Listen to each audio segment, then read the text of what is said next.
Probably not public information yet, but who's the person that's number one on that invitation list?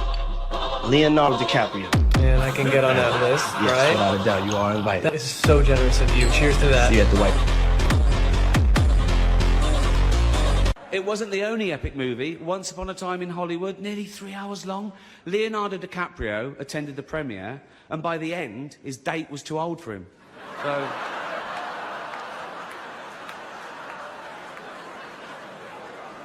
Sean Diddy Combs was stoic as the judge handed down his 50-month sentence. That's more than 4 years. Now, Sean Combs, from my observation sitting inside that courtroom, did not have much of a reaction as his fate was handed down to him. It was actually moments before that he got emotional, crying when he spoke to the judge, which was the first time that he had addressed the court at length throughout his entire 2-month trial. Now, he faced his children and he said, "I am sorry, I have failed you as a father." He then looked at his mother sitting in the gallery of the courtroom and said, "You raised me better than this." And that is when his voice was cracking and when he began to cry. But here's what the judge said when he scolded Combs. He said, quote, "History of good work cannot wash away this case." He said that he used his abuse to get your way. He asked Combs, why did the abuse continue for so long, that being the abuse against Cassie and Jane? And he said, quote, "Because you had the power and resources to keep it going and you didn't get caught." Talking of all you p***s, it was a big year. It was a big year for movies. Surviving R. Kelly, Leaving Neverland, Two Popes. Shut up. Shut up. I don't care. I don't care. We're hearing from our affiliates who were inside that courtroom that Sean Diddy Combs put his hands together in a prayer motion, looked at the jury and said, thank you, before falling to his knees. His family were in the courtroom. There was applause, cheering as well as his mother left the court. She blew kisses to supporters that have been waiting outside. Now, as you mentioned, the verdict is in and it is split on that most serious charge, 1 count of racketeering and conspiracy. He was found not guilty. That was the charge that would have carried life in prison. He was found not guilty of sex trafficking and also of those 2 counts, but he was found guilty on those 2 counts of transportation to engage in prostitution. Now, those charges do still carry 10 years, a maximum of 10 years behind bars, so he could still be facing up to 20 years in prison.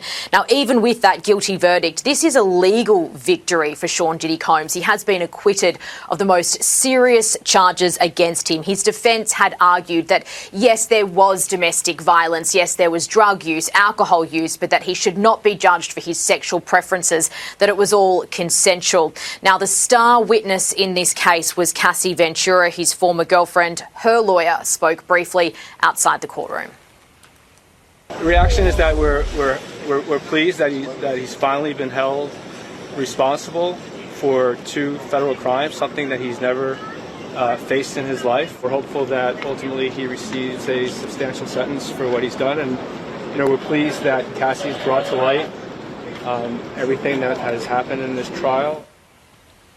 So as mentioned, he is still facing up to 20 years in prison. A judge will hand down that sentence. A date has not been set yet. Sean Diddy Combs remains in custody at the moment. But look, he could walk out in a matter of hours. There is a bail hearing set for later today, and we'll bring you those updates when we have them. I mean, Kevin Hart was fired from the Oscars because of some offensive tweets. Hello? Lucky for me, the Hollywood foreign press can barely speak English. And they've no idea what Twitter is, so I got offered this gig by fax.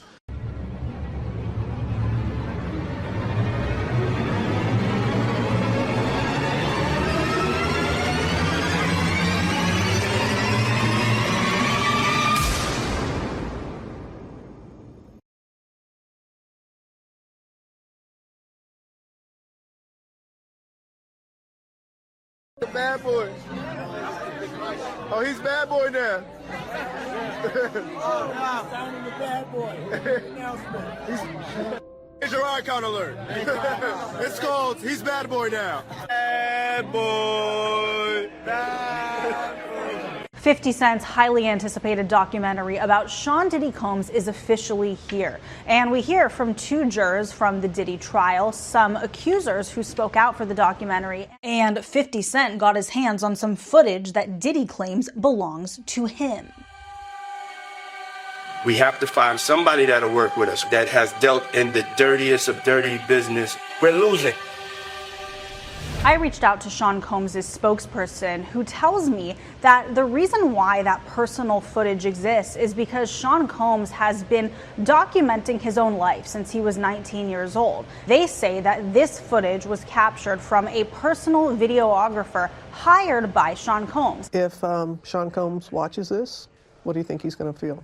Like, wow, this is amazing. I think he's going to say this is the best documentary I've seen in a long time. Because you'll see people saying that. I mean, he may feel a different way about pieces and bits of it, but he knows the truth. His lawyers even sent a cease and desist letter to Netflix, which I have obtained. I reached out to Netflix and they referred me to a statement from the documentary's director who says, quote, "It came to us, we obtained the footage legally and have the necessary rights." Well, you say you're woke, but the companies you work for, I mean, unbelievable. Apple, Amazon, Disney. If ISIS started a streaming service, you'd call your agent, wouldn't you? So, if you do win an award tonight, don't use it as a platform to make a political speech, right? You're in no position to lecture the public about anything. You know nothing about the real world. Most of you spent less time in school than Greta Thunberg. So, if you win, right, come up, accept your little award, thank your agent and your God, and fuck off, okay? 3 hours long. Justin Timberlake, he's been in the news. I did a tweet, I don't know if you know, it sort of went viral and it even made the newspapers, that when he was arrested for drunk driving, I sent him a tweet saying, as a joke, this didn't happen.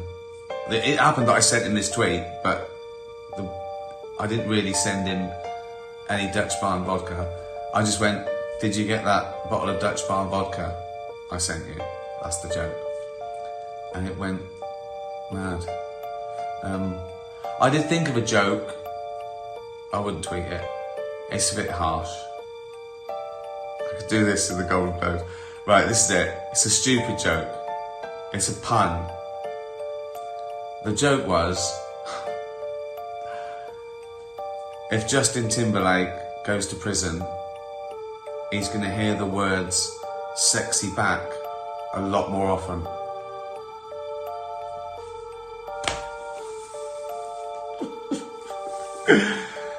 Oh, there you go. There's a lot of new information. No one had ever really put it together like that before. For 50 Cent, he says he feels a sense of obligation. Well, you know, if I didn't say anything, you could assume that all of hip-hop culture is comfortable with his actions. You're also going to hear from Aubrey O'Day. She was in the girl band Danity Kane as part of making the band. She has an explosive allegation against Combs. And then there's quite a bit that focuses on the murders of Biggie and Tupac, and people from Combs's inner circle raising a lot of questions. People are going to also have a lot to say about that. Kings of convenience. Just love that. Can't stop playing them. So good. How are you? Good. I've got some questions. We'll race through it. I'm putting it closer to me. Because of my eyes. I'm reading off the laptop. First one, Charlie the black cat. Uncle Ricky, would you rather have 2 legs that are cat legs or 2 arms that are cat arms? Well, what are we talking here, Charlie? Are they my sized cat arms? Like, are they cat arms the size of my arms? Or are they just literally cat arms? Like 2 little sticks that I can't do anything with anyway. Let's assume they're otherwise, because I wouldn't be able to stand up. If I had 2 cat legs, I'd just collapse, wouldn't I? And I'd just be on my arse and again. So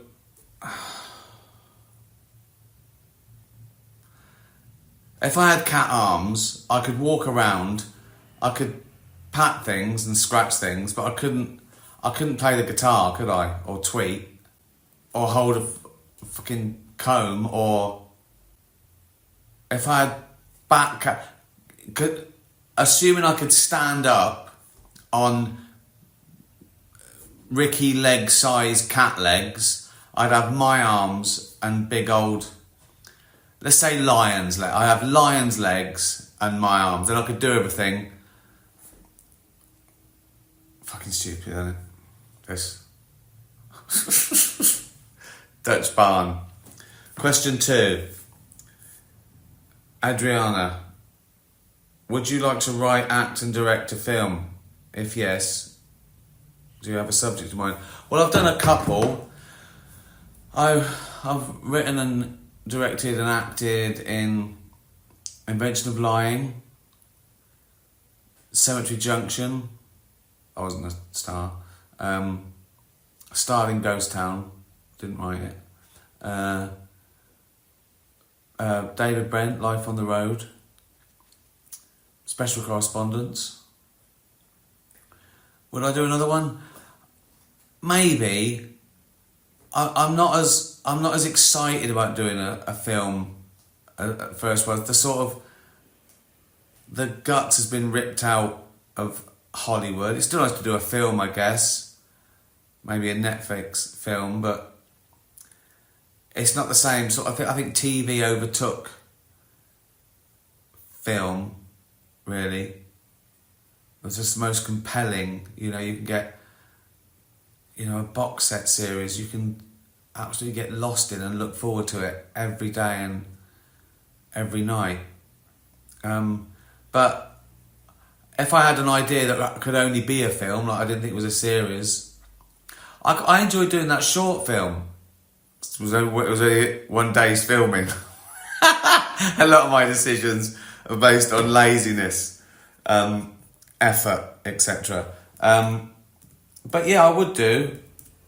I don't know. I'd like to do maybe a horror would be good, or set up some sort of franchise, some sort of weird horror or monster movie, or sort of not a spoof, but a deconstruct a superhero, like a really screwed up superhero. I don't know. I haven't thought about it because I think in terms of series now, stand up and series. I don't think of film anymore, but it's great fun though. It's great to do.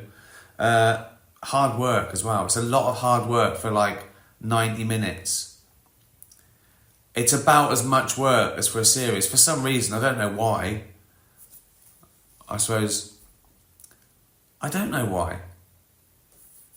Because I could film an hour and a half of series in 3 weeks, but a film always takes 6 or 7 weeks. I think everyone wants paying more. I don't know. What's this?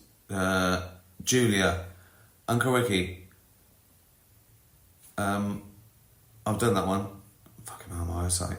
Louise, happy birthday for Tuesday. All those 63 years ago, when your parents welcomed you into the world, what were the most important values they instilled in you? And were they also comedy storytellers? Only like everyone is. I don't think they're particularly. We didn't sit around a fire telling ghost stories or folk tales. What are they instilling in me? I think sort of work hard and pay your way. A big thing growing up was like, I don't know if it's an old-fashioned value, it's probably still there, but being a scrounger, not paying your way, that was like a big thing. I remember that was he doesn't buy around, or he doesn't, you know what I mean? He lives off his mum. He lives.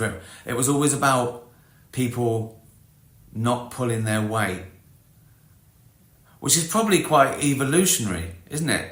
That is probably group selected.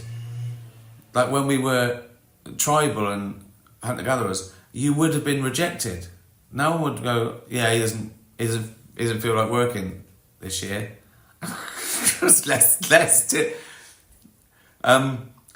So it was that, really. It was, you know, having worth, having status by... It didn't matter what you did. No one said, oh, he's better than him. He's a doctor, he's a road sweeper. It would be... It more likely to be that doctor's a scrounger. He doesn't work... That the road sweeper he worked really hard. So I think that was certainly a value. That's the only one I can think of at the moment. But there were probably loads, weren't there? Would you rather always have BO and not know it, or always smell BO on everyone else? Well, obviously, that's horrible, isn't it? I'm suffering, but I know what I think of other people who don't fucking wash. So I couldn't... If you asked me now, I'd choose to be disgusted by everyone else who stank and know that I didn't.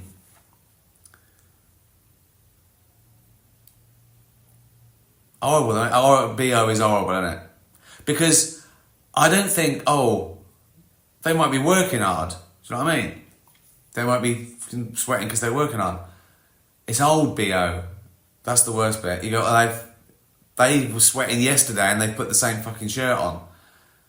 But also I think that when you're smelling something, that is going into your nose and lungs, isn't it? I might as well be... that I'm imbibing their fucking sweat. It has to be that one though, because I don't think I could go out. Because people would treat you differently, wouldn't you? I think you are treated... If I stank all the time, everyone smelled, and everyone was going, fucking hell, Ricky Gervais stinks of BO, it wouldn't be good for me, would it? So I'd have everyone else stink, and everyone go, I tell you who smells nice. I tell you who doesn't stink of BO like every other fucker. That Ricky Gervais. A very clean person. 2 baths a day or 2 showers, me. I can't stand it. I can't even understand. After I've had a pear or if there's a bit of juice, I have to wash it off. I'm not a germaphobe.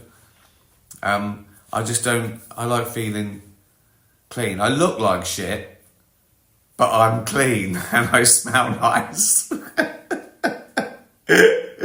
Oh, God. Again, there is no way George Clooney is having this fucking conversation. Ever. Keena, your birthday is coming up. Any plans? I'm working, Keena. I'm working on my birthday. It's Tuesday. Thanks for asking. And I'm working. I'm actually doing the first day of a new project for Netflix, which I think you know I've been secretly working on for a year. And the first day fell on my birthday. So, yeah. Then I'm going to watch England and have some vegan cake and wine, probably red wine. Should I have champagne? I know you're thinking, Rick, go, Rick, you should be having champagne, you deserve it. I'll have red wine, thanks. No, I'll have some champagne, Rick. I don't want fucking champagne. We've run out of red wine. I'll have champagne. Ginger Ann, who is your favourite German philosopher and why? Well, I've got an answer for this. I actually know. I don't know why. Well, why? Because I don't know. It's Nietzsche. Why? I think he annoyed a lot of people in his day. I think he a bit of a maverick. He said some stuff. He said, to live is to suffer, to survive is to find some meaning in that suffering. That's good, isn't it? I think it is. Nietzsche. Or Nietzsche, as Americans say. Sharon Collins. which has been your favourite Dutch barn advert to date? It was the last one. I worked towards it. I was really excited. I loved them all. I love the ones with Anthony. I love the ones with Red Richardson. They're all fun. But I think the one about Paul Cornish is my favourite because it's so crass and pointless, and it shouldn't be an advert. It's nothing to do with Dutch barn and vodka. It's nothing to do with anything. I like the idea of that character, which is me, doing an advert for something that's his own company, and then just changing the subject and talking about a bloke who sucked off a businessman for a sandwich. When I was writing that, I was thinking, he sucked off a businessman once for some bread. Oh, that was funny, but I thought it was trying too hard. I just think I'd make it realer. But I've never seen that in an advert before. So that one, basically, as they've all been banned from the telly. I think we found one that we might be able to put on telly if we change one little thing. I've done some new ones as well. That's what I was doing last week. I did lots of new ones, about 10 or 12. Again, most of them can't get on television. I knew that at the time, but I think this is funnier. And I know that it won't get on telly, but this is funnier. That Emmy looks like I'm wearing a weird fucking hat, doesn't it? Like I'm in some sort of weird Masonic lodge and I'm in charge. Look at that, isn't it? Emmy voting was last couple of weeks. I've got no chance. But did I tell you this? If Armageddon would won an Emmy, it won't. It'd be the first ever stand-up to win an Emmy and a Golden Globe. But I'm only halfway there, so it's like, well, yeah. Why even talk about it? Sue, if you made a new series of extras and could have any guest star from all time, who would you get and what would you have them do? That's a good one, that, isn't it? We missed out a lot, didn't we? If I think of the ones that have happened sort of since extras, Mel Gibson would be good, wouldn't he? With all the stick I've given him over the years. Will Smith could deconstruct that. Just have him slapping people. Getting in trouble. Will, you've got to stop slapping people, mate. They said my wife's name. Well, yeah, they're allowed to. They were calling her. She was next in the queue. Yeah, but they should keep her fucking name out there. No, but they were just... She was in the delicatessen and they called her name because she was next to get some ham. Yeah, well, I had to slap him. Kevin Spacey, we asked at the time. I don't think he wanted to do it. Justin Timberlake. He's been in the news. I did a tweet, I don't know if you know, it sort of went viral and it even made the newspapers, that when he was arrested for drunk driving, I sent him a tweet saying, as a joke, this didn't happen. It happened that I sent him this tweet, but I didn't really send him any Dutch barn vodka. I just went, did you get that bottle of Dutch barn vodka I sent you? That's the joke. And it went mad. I did think of a joke. I wouldn't tweet it. It'll be too late to do it live. It's a bit harsh. I could do this in the Golden Globe. Right, this is it. It's a stupid joke. It's a pun. The joke was, if Justin Timberlake goes to prison, he's going to hear the words sexy back a lot more often.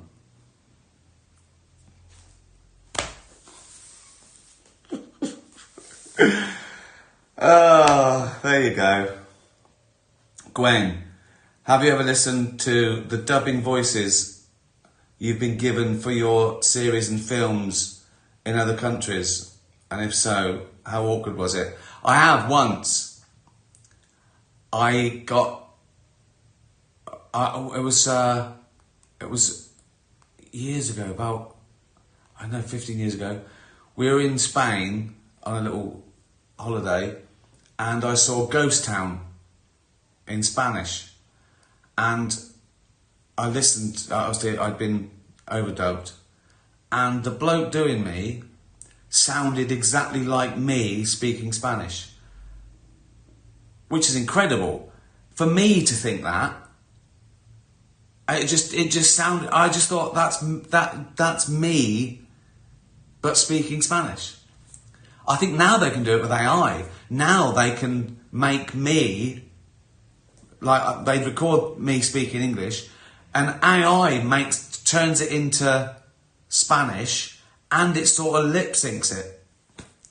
So it looks like the actual actor speaking Spanish or whatever. It's amazing, isn't it? John Cleese says a story that he has the same guy sort of do him in one country, Italy, say, and he was in Shrek, which is a cartoon. So in those countries where someone else voices John Cleese and it's a cartoon, John Cleese isn't even in it, but he still gets the credit. He's not in it visually, and he's not doing the audio, which is weird. Jeannie, you're lying on the couch and one of these crawl across your face. A spider, a cockroach, or a rat. Which is the worst? The spider. I wouldn't care about the other two. In fact, if a cockroach walked past, I'd jump, because I'd think it might be a spider, and then I see it was a cockroach and go, oh, on your way. Not a problem. If I do that and it's a spider, oh my Christ. I wouldn't care about anything else crawling across my face. A leper, maybe. I go, what are you doing in my house? Shouldn't you be in the Bible? Is this your...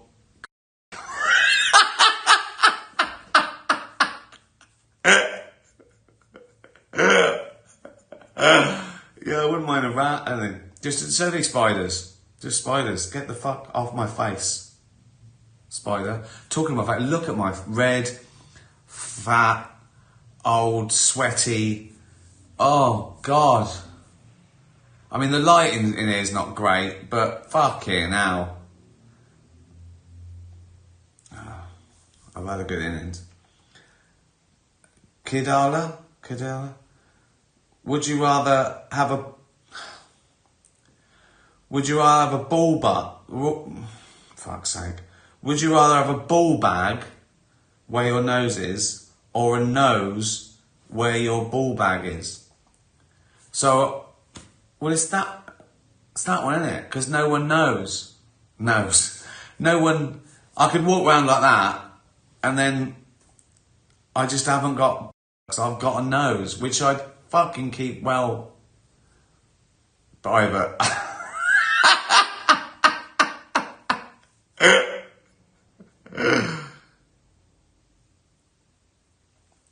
It's got to be that one. I think I'll just go around with a ball bag for a nose.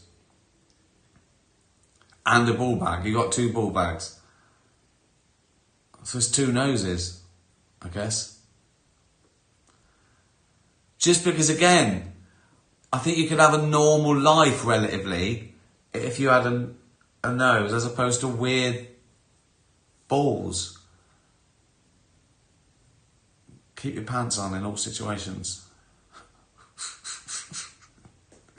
You know what I mean? No one will know. I wouldn't accidentally go to a fucking speech, would I? Oh, fuck, everyone knows about the nose now. This has been particularly bollocks, isn't it? Always ends with bollocks. Richard, would you rather have 6 foot legs and 1 foot arms, or 1 foot legs and 6 foot arms? There's no advantage to 6 foot arms, is there? Is there? I suppose boxing. But I'd be, what would I be? I have 1 foot legs. So suppose I have 5 foot, I would say I've got 3 foot legs. So I'd be 3 foot, so I'd be 2 foot shorter. So I'd be, is that right? I'd be 3 foot 8 with 6 foot arms.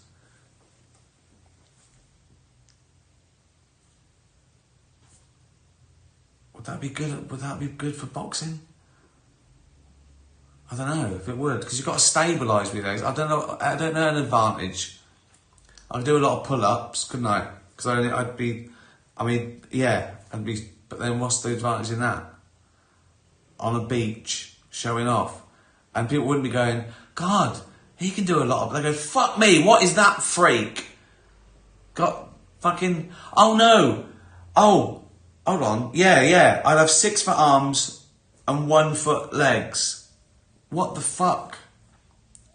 What's the point of that?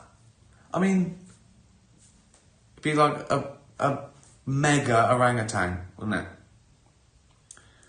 Or 6 foot legs and 1 foot arms.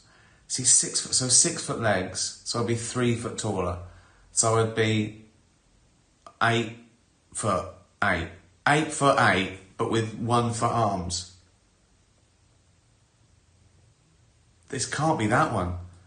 I mean, being 8 foot is just ridiculous. There's no, that's terrible. And 1 foot arm, that's the worst. I'd have to have 1 foot legs and 6 foot arms. They'd drag on the floor, wouldn't they?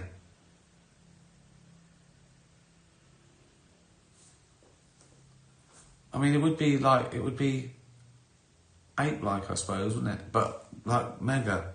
It's got to be that one. Fuck's sake.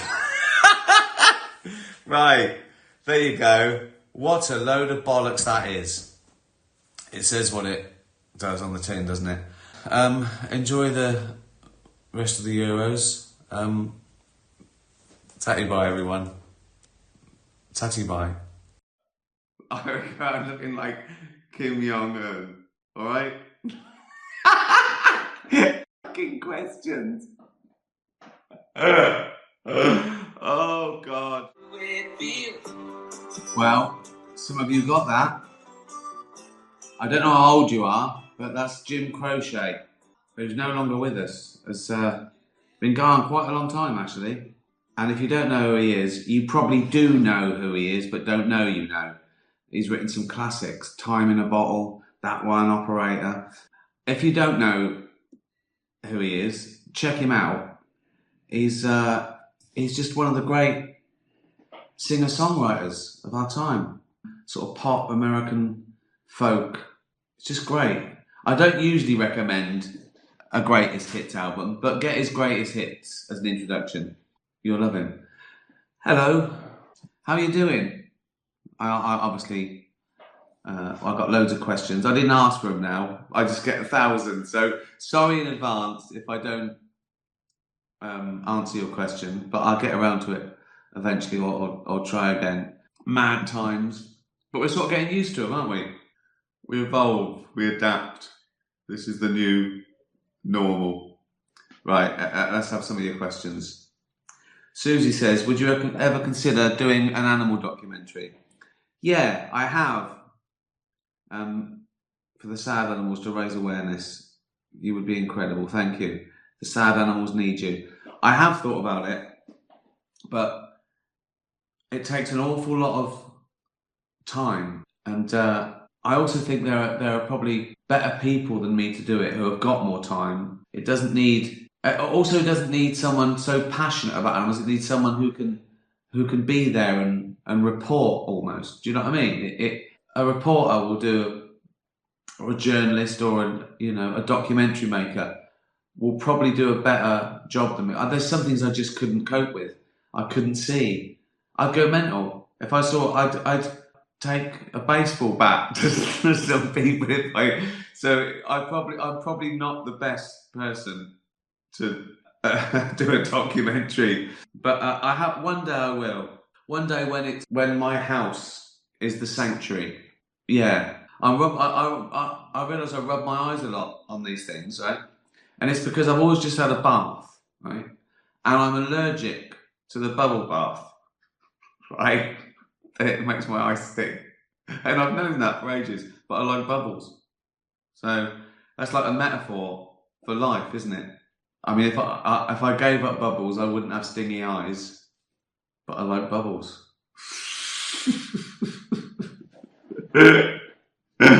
Ollie Afterlife. Oh, here they come. You've been in a terrible shaving accident. and had your face ripped off. That is a terrible shave. What was I shaving myself with? A fucking lawnmower. Luckily, a new type of painless vegan face transplant is available. Good. I'll be honest, if I had to have a face transplant, I wouldn't worry about it. Well, one, vegan doesn't mean it's not meat in a way, because there's nothing, an ethical vegan could eat roadkill if they wanted. You know what I mean? So there's no, so they didn't have the animal killed to eat it. So if you could go around eating dead flies if you wanted, if you were an ethical vegan. But if I had a face transplant, I'd assume it was vegan in the sense that the person whose face it wasn't held down and have their face ripped off. I assume it was some sort of voluntary donor scheme after their death. So... oh, God. Like having a vegan kidney transplant. What's it made of? Beans. It won't work. It won't work. It's got to be it's got to be a kidney. No, this is a vegan. This is a vegan kidney. Corn. It won't work. It will not work. Right. So I've got to have a face transplant. You can only choose one of two faces, of course. Kim Jong-un or Oprah Winfrey. Right. Which one do you choose? Okay. Well, I don't know what you're thinking, but this is surprisingly easy for me. It would be Kim Jong-un. Okay? For many reasons. Many reasons. Right.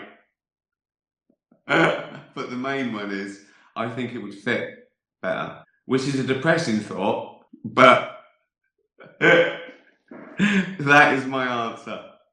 I reckon I'm looking like Kim Jong-un. Alright? Fucking questions. Oh, God. Freya, what has been the best highlight of your career? Oh, God. There are so many. There's so many flying through my head now.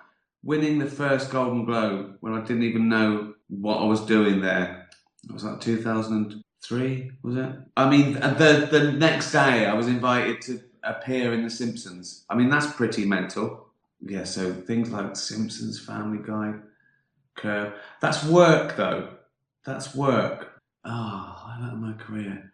I mean, meeting David Bowie, being friends with David Bowie. Again, that's not really...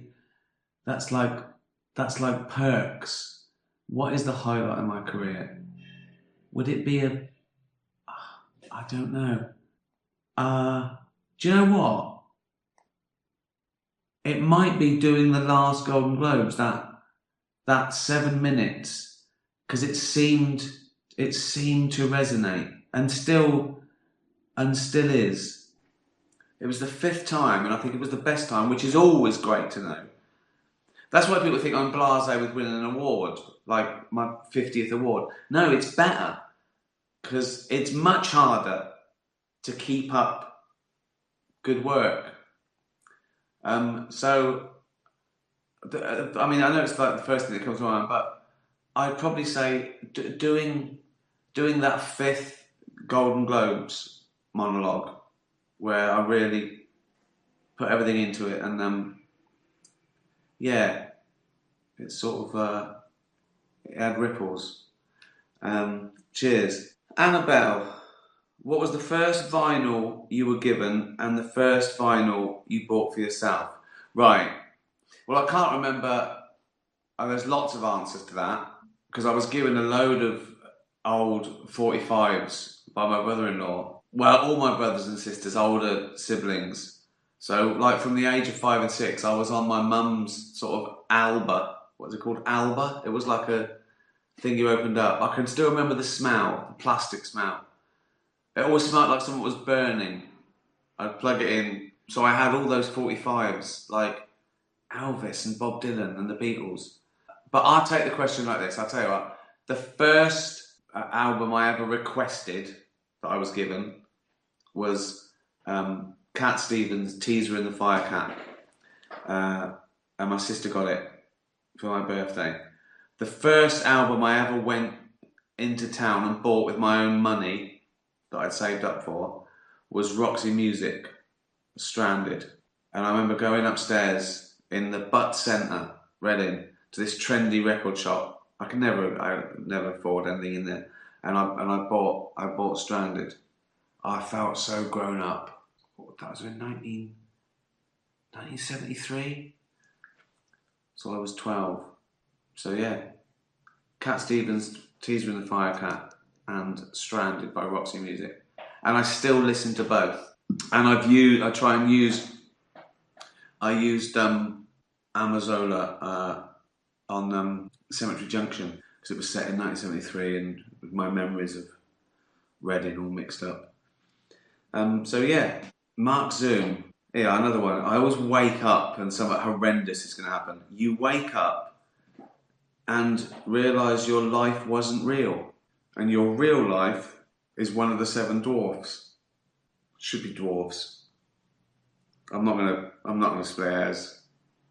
Not when it comes. I've got bigger fish to fry. If I wake up and I find out I'm one of the 7 dwarfs, I'm not gonna go, it's dwarves. Do you know what I mean?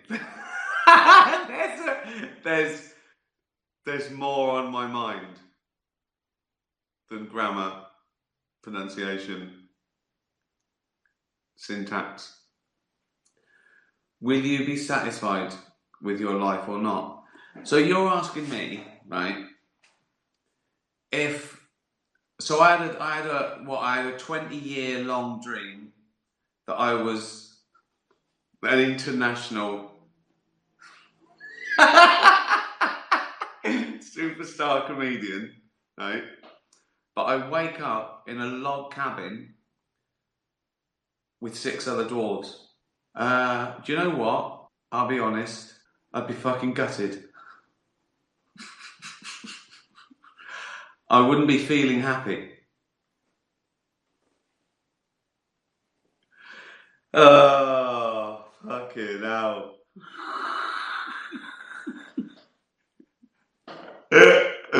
Daniel. This is fucking ridiculous. Oh, I'm worried now. I don't want to wake up.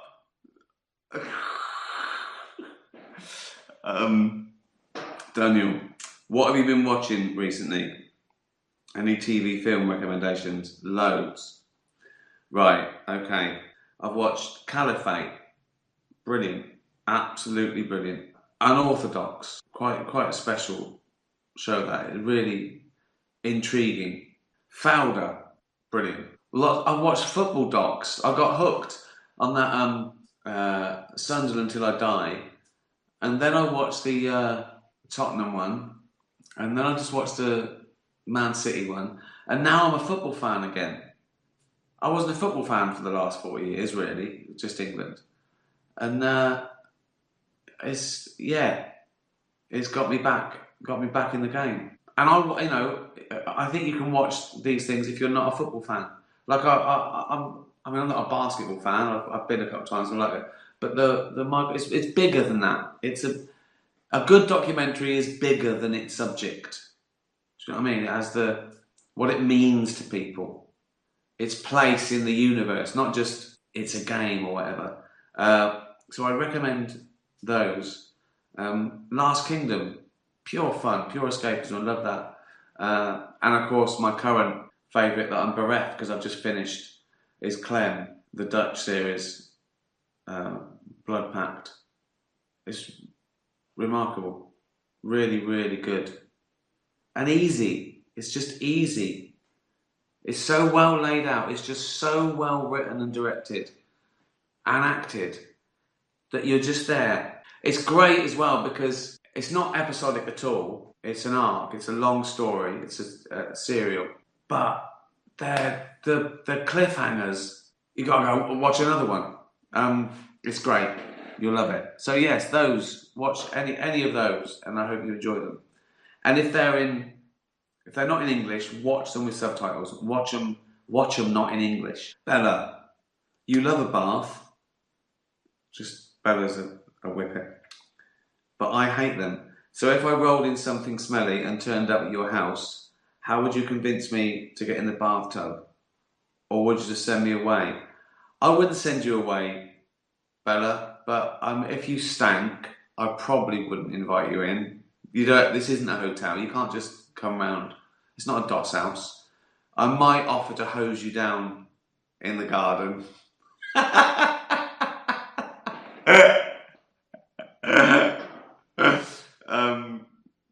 But you know, I love a dog, but no, you're not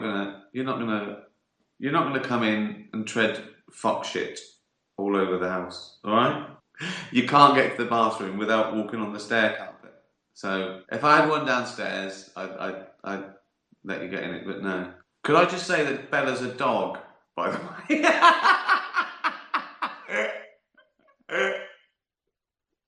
This is some mad person who's asking me. I just want to make that clear. If you just tuned in at that moment where I'm saying, no, Bella, you can't come round to my house covered in shit and have a bath, I'm talking to a dog.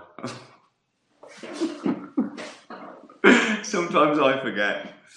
Gunner, who's another dog. Why are people so confident in beliefs that can't be proven? I guess it's human nature.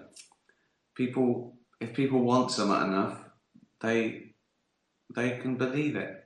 They don't want to. I mean, if you're talking about spiritual belief, I don't think they want to think they're alone and then they won't exist or be anywhere. So I think it gets people through. Also, I think you sort of, because a child's brain is a sponge. It has to believe things of its parents and its elders unconditionally to survive. You know, don't go near the fire. Don't touch that snake.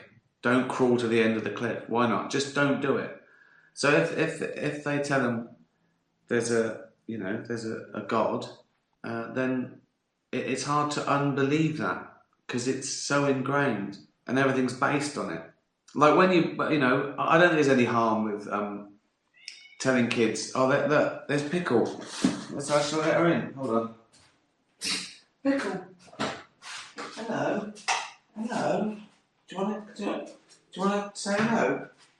Come here. Pickle, come up here. Come here. Come here. Come up here then. Pickle, don't be shy now. Do you want to say hello to Pickle? You don't want to. Look, just say a little hello. Look, like Blue Peter. Hello. Hello. Go on then. Now I've got to let you out. To see. God, no, don't. No, knock the light on the floor. Don't do that. Come here. Come here. Get out. Get out before. Come here. Come on. Come on. Good girl. Bye. Bye.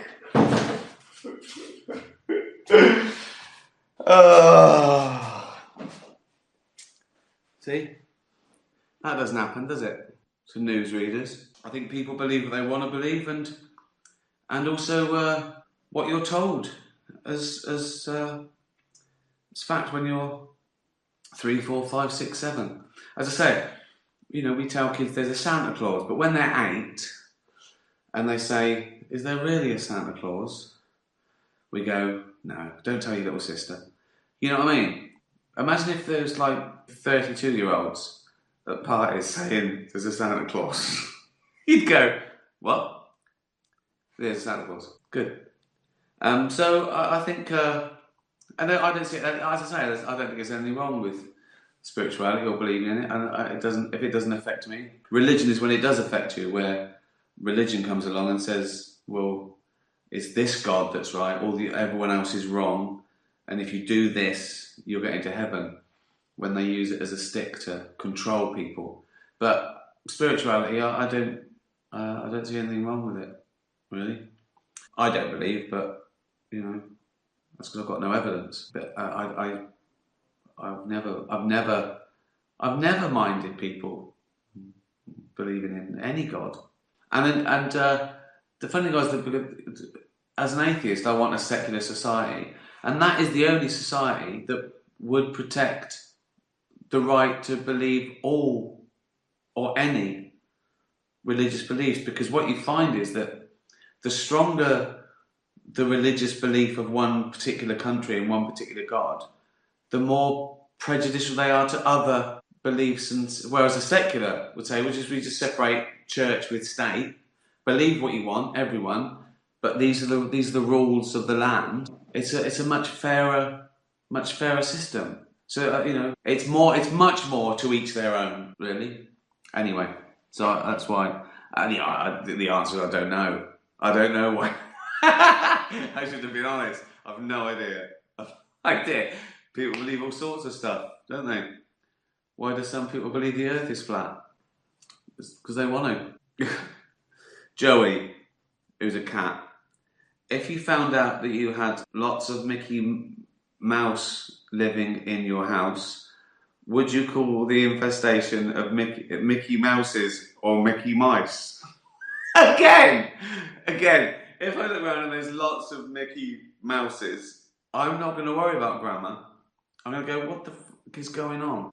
Right? My answer would be, if it's a point of grammar, I'd say it's Mickey Mouses, because it's a label, a name, isn't it? It's not a generic term, like a mouse, singular, and mice, plural. But Mickey Mouse is his name. So it would be, if they're all him, it would be Mickey Mouses, I think. There's lots of Mickey Mouses. What if they were in more than one house? Would it be Mickey Mouses in all these houses, or Mickey Mice in all these heists? Is heist the plural of house? Stupid question, Joey. Rupert, right, last one. Yeah, let's end with a... What happens if a very stoppable force, like a fat dog, meets a very movable object like your jelly belly? Thanks, Rupert. You can talk, you fat little fucking haggis. You bloated sandbag covered in fucking carpet hair. Right. This is Rupert's real question. Why are stupid humans still testing on animals? Good question. It's cruel, doesn't work, and barbaric in this day and age. Surely there is newer ways to test products. There are. Computer testing is more accurate than animal testing. There's two reasons why animal testing goes ahead. First of all, animal testing doesn't work. 93% of all tests that work on animals then fail and or are dangerous to humans because we're so different. Even people have to have different treatments, right? And an insider who worked a lot with animal testing said all the millions of experiments they've done, all the animals they've killed and tortured, she said, all we've learned is how to cure cancer in mice. That's all they've learned. All the things we've discovered are despite animal testing, not because of it. And the reason it exists is, one, I think early days people felt comfortable to hear test on animals. Oh, well, if it tests on animals, it won't hurt me, which is a myth, right? But they feel comfort.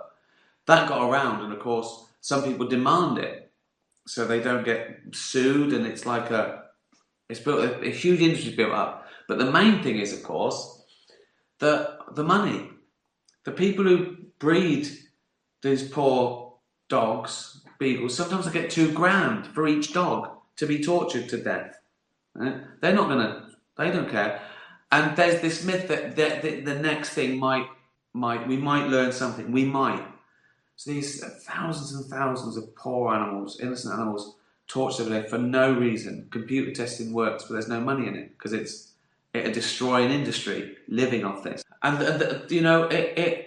it preys on people's sort of hope. They think, well, my granddad's got something, so I hope they carry on testing and they might find a cure. But I don't know anyone, even people who believe in animal testing. I don't know if you went to their door and said, we've got a chance we could cure your granddad. We've just got to torture your dog to death. They wouldn't. Who would say yes? They wouldn't say yes. So they know it's ethically wrong, and it doesn't work. I mean, it's a double whammy. So it doesn't work. And I think it will be phased out soon, Roop. I think more and more people will come forward, and it will be a thing of the past. And of course, there's scales. There's scales of testing. There are tests that don't hurt the animal, and some that kill it and torture it. And, those are the ones that most animal lovers object to. But there are not all things you try on animals are cruel and immoral. But I think in general, what we mean by animal testing are the cruel, pointless ones. Well, it started off shit. A cat came in, then we got a bit serious. Thanks for supporting everything. From a lost dog to trying to end animal testing. You're all lovely. Thank you. That was fun. I hope I'm not in a log cabin with 6 other dwarves. Again, who just tuned in. Thanks very much. Get your street dog. I've heard a rumour they might be doing this in Australia.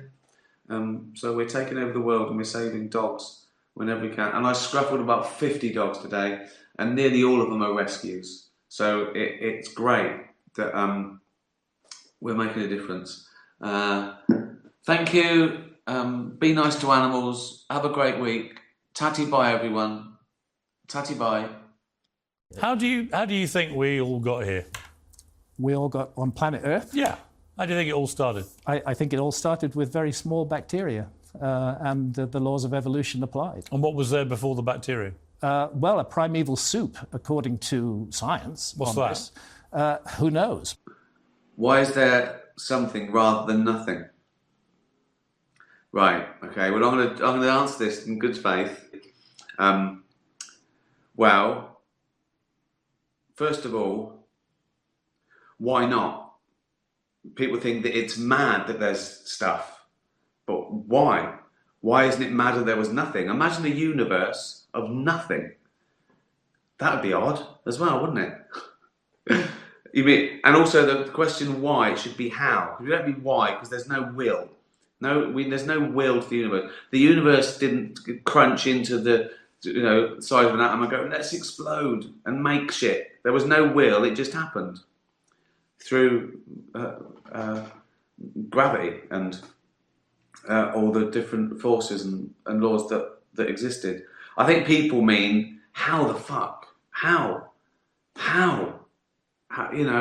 that's what they mean. But my question for all people like Richard Dawkins, I've interviewed everyone on this subject you can imagine, is, well, what was there before nothing?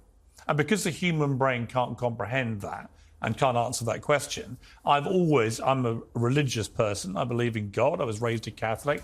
And the reason that I have stayed that way is because to me it makes perfect sense. It's logical that there must be a supernatural entity out there which is more sophisticated than the human brain, because we cannot answer that simple question. What was there before nothing? We certainly can't.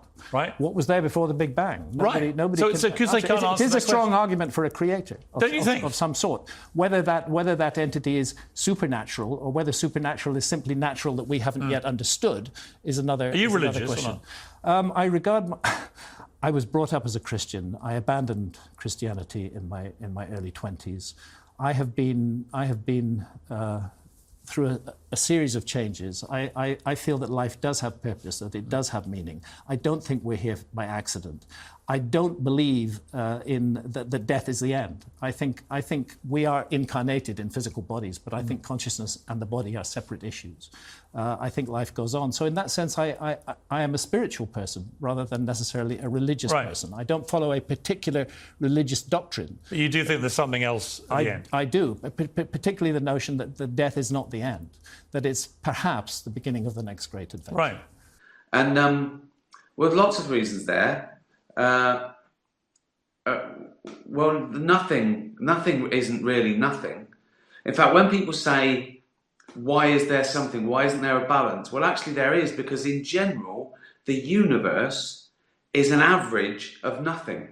It's actually an average of nothing. Scientists will work this out, right? Because there's matter and antimatter. I mean, this might as well be magic, really, mightn't it? What I'm saying, but the answer is there just is. That you need lots more questions, really. But the answer is because there is. Why? I don't know why. I mean, it does seem weird that there's stuff, but I think it was just as weird. We wouldn't be here, obviously, so you can't imagine there being nothing. But there was once, or was there? The Earth supposedly was formed about 4.5 billion years ago, 4,500 million years ago. It supposedly was not cool enough to support life until about 4 billion years ago. But then by 3.9 billion years ago, the planet is seething with bacterial life. And the mainstream argument is that that bacterial life just evolved by accidental bumping together of molecules. Do you believe that? I don't. I go with Francis Crick on that. Surprisingly, because as you know, Francis Crick won the Nobel Prize for the double helix structure. I'm very aware of his work. And he did not, in a less-known book by Francis Crick called Life Itself that was published in 1981, he looked into the plausibility of what he called directed panspermia. He felt that it was impossible for life to have evolved accidentally on Earth, for the DNA-RNA system to have just appeared by accident. He thinks it was sent to planet Earth. He speculated, this is not me, this is Francis Crick. He speculated that there must have been some gigantic civilization in some far-off part of the universe. And a bit of it came to it. No, they discovered that they were going... This is Crick. They discovered that they were going to be wiped out in a supernova explosion. That's the suggestion. They looked for ways to get themselves off the planet. Distances are too great. They settled on cryogenic freezing of bacteria. They encoded DNA into those bacteria, and they fired them off into the universe in all directions. And one of those spaceships landed on the early Earth 3.9 billion years ago. And I must repeat, this is not Graham Hancock. This is Francis Crick, won the Nobel Prize. Yes. And this is his book, Life Itself, published in 1981. Directed panspermia. I mean, look, I used to love Star Trek when I was a kid. He made the point that the universe is more than 13 billion years old. Yeah. And there's time for life to have evolved. No, I get all that. Once. Even if I understood quantum physics, it wouldn't help anyone. I couldn't explain it. It just, because it sounds like magic. It's mad. In fact, a lot of it is counterintuitive on contingent truths that we sort of hold dearly. But it is what it is. I think that's what you got to say. It is what it is. Say to me. That's life.